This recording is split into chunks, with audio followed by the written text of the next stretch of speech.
हरे कृष्णा मित्रों, स्वागत है आपका हमारे चैनल द क्रिस्टल मार्ग पर। जो ज्यादा भगवान का पूजा पाठ करता है वही सबसे ज्यादा दुखी होता है, जबकि कोई नास्तिक आदमी जो भगवान को नहीं मानता, कभी पूजा पाठ नहीं करता, कभी संतों का संग नहीं करता, वह सबसे ज्यादा सुखी जीवन जीता है।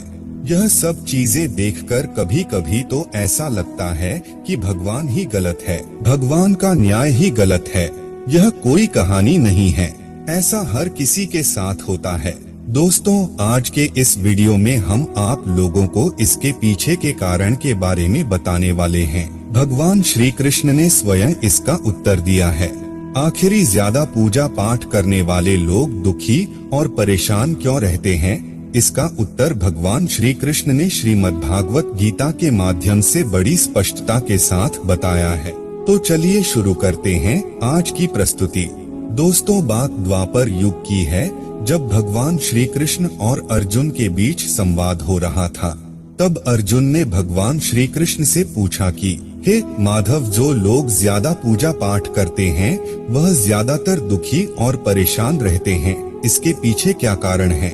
जबकि जो लोग भगवान का नाम भी नहीं लेते, भगवान का स्मरण बिल्कुल भी नहीं करते और हमेशा गलत कार्य में लिप्त रहते हैं, उन लोगों को मैं सुखी देखता हूँ। इसके पीछे का रहस्य मुझे समझाने का प्रयास करें। तब भगवान श्री कृष्ण ने एक छोटी सी कहानी के माध्यम से अर्जुन को इसका उत्तर दिया।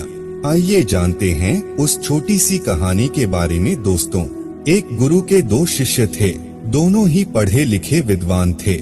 दोनों में फर्क सिर्फ इतना था कि एक भगवान को मानने वाला था और दूसरा भगवान को न मानने वाला नास्तिक था।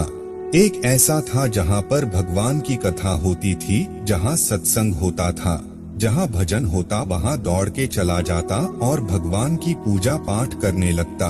दूसरा शिष्य इन सब चीजों से काफी दूर था।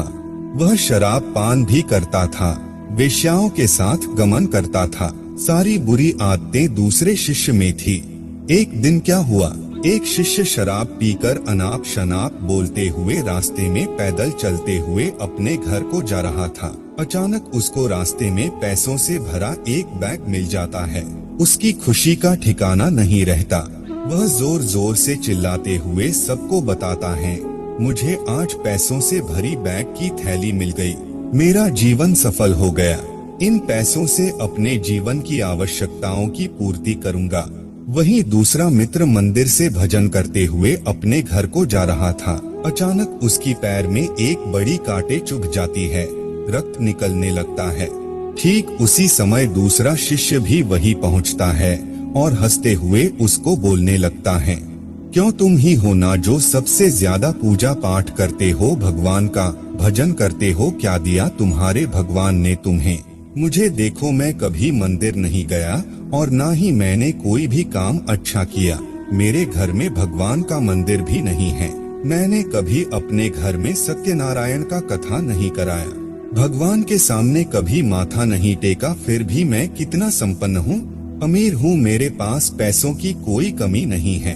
सबसे ज्यादा सुखी जीवन मैं ही जी रहा हूँ। अच्छे शिष्य को उसकी बात चुभने लगी। उसने मन ही मन विचार किया, हाँ, यह तो सच बोल रहा है, मैं कितना पूजा करता हूँ और वह कुछ नहीं करता, फिर भी कितना सुखी है। इतना सोचते हुए वह अपने गुरु के पास चला जाता है और यही प्रश्न गुरु से करता है।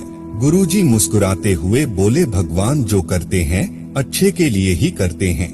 जिसकी जैसी योग्यता होती है उसको उसी के अनुसार फल देते हैं। अब तुम्हारे प्रश्नों का उत्तर तुम जानते हो। भगवान ने तुम्हारे पैर में ही क्यों चुभाई कांटे और उसको पैसों से भरी हुई बैग क्यों मिली? सुनो, तुमने पिछले जन्म में बहुत पाप किया था, इसलिए तुम्हारी आज मौत होने वाली थी। तुम बच गए क्योंकि तुम मंदिर गए थे, तुमने भगवान की पूजा की थी। यही एक कारण है कि तुम्हारी मौत न होकर सिर्फ एक ही कांट चुभा। अब तुम्हारे मित्र की बात करते हैं। पूर्व जन्म में वह एक संत महापुरुष था, इसलिए उसकी आज किस्मत बदलने वाली थी। करोड़ों की संपत्ति का मालिक बनने वाला था, मगर इस जन्म में उसने कोई भी अच्छा काम नहीं किया। इसलिए पूर्वजन्म के फल के अनुसार उसको थोड़े पैसे ही मिले, जबकि वो अरबों की संपत्ति का मालिक बनने वाला था। भगवान को दोष देना छोड़ दो, अपने वर्तमान के समय का सदुपयोग करो, भविष्य अपने आप सुधर जाएगा। इस प्रकार उसकी आंखें खुल गई और वह फिर से अपने पूजा पाठ में लग गया। दोस्तों, आपको ये वीडियो कैसी लगी हमें कमेंट करके जरूर बताएं और वीडियो अंत तक देखने के लिए शुक्रिया।